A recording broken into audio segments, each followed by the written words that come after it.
Siguiendo en el mismo tema, sobre la posverdad, las redes, fíjense lo siguiente. Después de abril del 2017, de las protestas de calle con el resultado de muertes y la ANC y todo lo que pasó, como allí no hubo explicación, se formó un vacío que nos llevó a la abstención, por cierto. Pero ese vacío contó con un discurso de estos mismos sectores que están detrás de la campaña contra Henry Ramos, contra Capriles, contra esos mismos sectores que están en Panam Post, que son los que financian, juegan a eso. Esos mismos sectores empezaron a decir que todo el mundo era ladrón, que todo el mundo era culpable, que todo el mundo era un vendido y todo el mundo...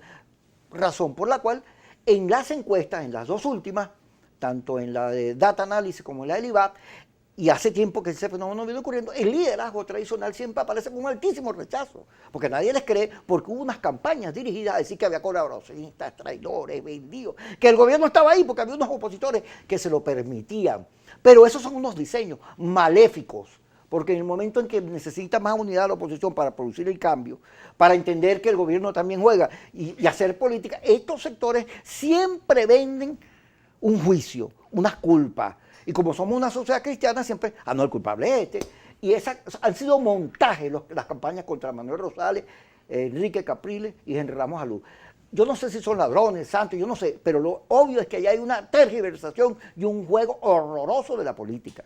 Bueno, es que ha habido en el mundo, no de ahora, ha habido muchas experiencias de lo que surge cuando se estimula el desprestigio de la política como actividad fundamental para que los cambios en las sociedades se produzcan, para que se interrelacionen los ciudadanos sobre la base precisamente de normas, de convenios, de acuerdos, de una constitución. Entonces, cuando tú tiroteas la política como actividad, pues, y haces lo propio con el liderazgo político de cualquier signo, estás creando un caldo de cultivo para que venga cualquier cosa que puede llevar precisamente al fenómeno de la llamada antipolítica, que ya vemos cómo se puede expresar en signos distintos, en la izquierda, en la derecha. Aquí, por ejemplo, Bolívar Divisa plantea lo siguiente, y es interesante para el debate.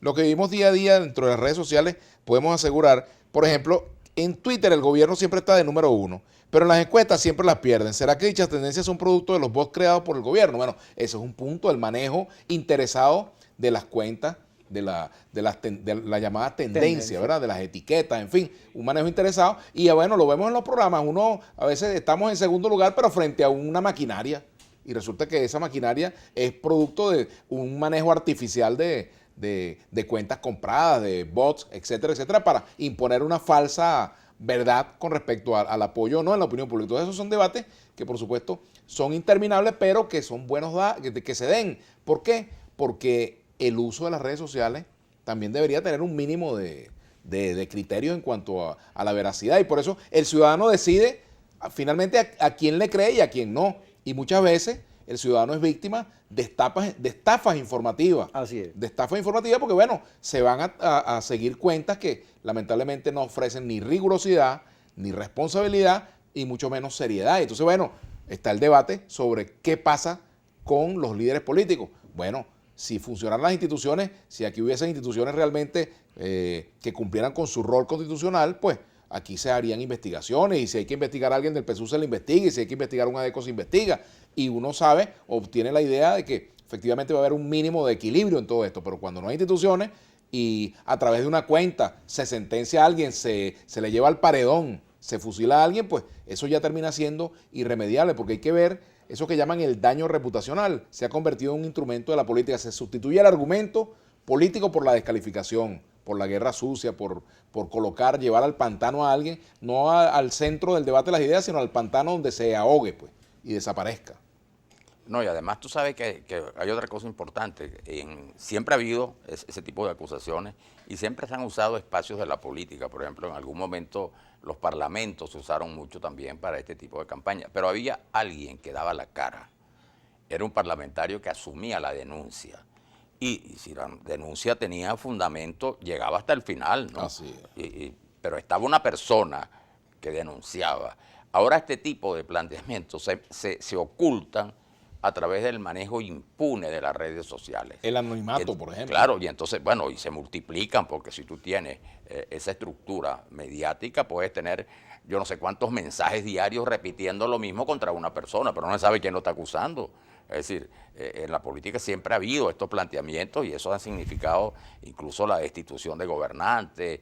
Bueno, todos sabemos, pero había una cara que denunciaba y había una persona, además, a partir de un hecho concreto, un hecho que aportaba pruebas, que recurría a las instancias correspondientes también para que se viabilizara su denuncia. Es decir, era un mecanismo propio también de la política en algunos casos, pero que se hacía de manera mucho más transparente y sin que implicara, digamos, esta especie de masacre moral, ¿no?, que se intenta mediante este uso de las redes sociales sin criterio ético. Fíjate, vamos a meternos en otro tema, pero a propósito de este. El señor Bolsonaro llega a la presidencia de Brasil con una campaña, sobre todo en Instagram, interesantísima, muy emocional contra su adversario, al que acusó de defender homosexuales y no sé qué cosa, al candidato del Partido de los Trabajadores. Y llega, bueno, lo puñalean, una cantidad de cosas que le pasan y él llega, sobre todo, producto del mundo y su desconfianza hacia Maduro. El desastre de Maduro vendido en Latinoamérica, como en cuanta campaña hay, aparecen diciendo, si usted no quiere que se parezca a Venezuela, vote por este. Y así llega Bolsonaro. Bueno, el señor Bolsonaro agarra y dice que él va a agarrar y va a acabar con la Amazonia porque le va a meter tractores, centros comerciales y que él quiere desarrollo y ganadería y todo eso. Y dicho eso, a los segundos empieza a quemarse la Amazonia. Y entonces empieza todo el mundo a culparlo a él. Bueno, porque este señor dijo esto, el discurso lo incrimina. Y resulta entonces que él culpa a las ONG, no, esas son las ONG, y empiezan a aparecer unas fotos sobre la quemazón de árboles y todo eso, y se solidarizan Madonna, Ricky Martin, una cantidad enorme de artistas, y resulta que eran mentiras las fotos. Pero se dice que esas fotos las produjo el mismo Bolsonaro, el mismo equipo de Bolsonaro, para decir que hay una campaña en su contra, en un manejo de redes, dentro de los que él se da cuenta que tiene la opinión mundial en contra, ya le salieron marchas, todo eso. Es posible que en Brasil se repita el mismo fenómeno que en Argentina con Macri, que ahora el peronismo puede volver al poder, porque al final de cuentas llegaron en fenómenos donde Venezuela asustaba, pero ahora en su realidad han resultado ineficientes al producirle soluciones a la gente que votó por ellos para vivir mejor. Claro, pero fíjate que no se puede decir que es responsabilidad de Bolsonaro, obviamente, y yo creo que nadie lo ha dicho, quien lo diga es un tanto irresponsable. Y obedece a muchas razones, ¿no? Esta situación que está planteada en la Amazonía, porque además no es en Brasil solamente, sino que es en toda la región. Pero lo que sí es cierto es que su planteamiento electoral estimula, de alguna manera, rompe con el criterio de la preservación ambiental expresamente. No es que a través de unas políticas se dañe, ¿no?, el ambiente, la riqueza natural, no. Es que su planteamiento conceptual, ¿no?, muy parecido también al de Trump cuando desechó el acuerdo sobre el cambio climático, su planteamiento conceptual parte de la base de políticas que afectan y dañan, sin ninguna duda, la preservación ambiental. Por eso yo hoy hablaba, por ejemplo, del tema del arco minero, porque aquí hay un extractivismo que desde, por ejemplo, desde la izquierda lo califica el extractivismo de derecha, pero también hay un extractivismo de izquierda y al final es el mismo extractivismo cuando no hay una conciencia ambiental, cuando no somos responsables con el planeta, cuando no hacemos lo que predicamos. Por ejemplo, cuando se habla de salvar el planeta, bueno, ¿por qué no comenzamos a salvar el país cuidando, por ejemplo, los afluentes de los ríos, poniendo coto pues a la minería no solamente ilegal, sino a la que se promueve también con ese criterio extractivista? Es decir, es un debate interesante, pero aquí hay un mensaje que yo quiero leer. Ajá. Dice lo siguiente, Luis Ramón Peña Pach, dice lo siguiente. ¿Cuántos dólares pondría Ramos Ayub para que este programa de palangristas aventajados dispusiera un tema que refleja la defensa ultranza del corrupto piel de cocodrilo más astuto de todos los siglos? El pote debió ser bien sustancioso y voluminoso. Qué vergüenza. Yo le diría lo siguiente, amigo. Ese sí, yo quiero saber quién habla es. más de usted que de nosotros. Sí, pero yo quisiera eso saber que usted si colocó es... allí, yo no sé si es una cuenta, a lo mejor es una No, cuenta de esa falsa, etcétera, ¿no?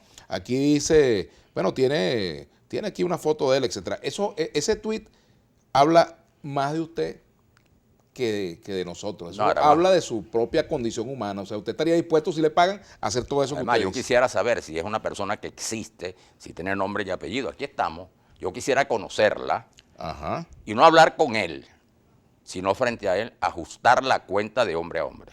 Uy. Bueno, caramba. Aquí dice, caramba. bolivariano, chavista marginal, militante del PSUV, tropa antiimperialista, socialista, magallanero y creyente de Dios. Y aquí Ay. tiene, bueno, ahora, si es una cuenta, de todas maneras, sea verdadero o sea falso, pues quien esté detrás de esa cuenta, bueno, eso que ese señor dice ahí, habla más de él que de lo que él está pero denunciando. fíjate, Pero tenemos que hacer la pausa, señor pero, Bautista. sí, ya. Sí. O sea que no hable más yo. Ustedes No, hablen más. no, y Ok, me está toca bien. volver a mí, No, fíjate mándala tú. para pausa, pues está bien. Ok. Hacemos la pausa y ya venimos. Déjala aquí, Cosi, que ya viene. Sí.